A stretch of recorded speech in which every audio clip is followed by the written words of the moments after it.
Hi! Bienvenue dans cette série de vidéos sur les formules à connaître pour aborder le BEPC en physique-chimie. Si vous avez loupé les vidéos précédentes, vous pouvez encore vous mettre à jour avant le direct du 11 mai. Aujourd'hui, je vous propose d'aborder une notion maintenant très familière pour vous, la vitesse d'un objet. Sa formule est V égale à D sur T, où le V en minuscule va représenter la vitesse exprimée en mètres seconde moins 1 ou mètres par seconde, quand le D, et là petit d, représente la distance parcourue en mètres et le temps, petit t, représente la durée du parcours en secondes. Notez bien que la vitesse peut également être exprimée en d'autres unités, selon que la distance serait en une unité multiple ou sous-multiple du mètre, et le temps en une unité multiple ou autre que les secondes. Et on obtient alors, lorsque la distance est en kilomètres et le temps en heures, la vitesse serait alors exprimée en kilomètres heure moins 1 ou kilomètres par heure. Nous voilà encore avec une relation de proportionnalité.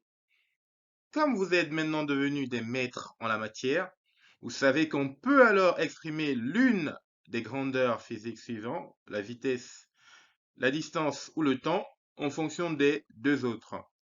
Ainsi, on peut alors obtenir que la distance parcourue d est égale à v fois t, si on a la vitesse et le temps. Et on peut également trouver le temps qui est égal à la distance divisée par la vitesse, si on a la distance et la vitesse. Pour finir, nous allons voir un cas pratique de calcul de vitesse. Dans notre exemple, un cycliste a parcouru 5000 mètres en 600 secondes et il nous faut alors calculer la vitesse moyenne de ce dernier. Comme vous avez appris jusque-là à le faire, il nous faut premièrement, pour la question posée, le trouver sous forme de formule. Pour la vitesse qu'il nous faut trouver, il nous faut poser alors la formule de la vitesse, qui est V égale à D sur T, où la vitesse est exprimée comme suit, et la distance ainsi que le temps sont exprimés dans les unités suivantes. Il nous faut alors nous poser la question pour passer à l'application numérique, la question de savoir, a-t-on la distance? Oui, elle est de 5000 mètres. On la reporte. A-t-on le temps? En secondes, bien sûr. Oui.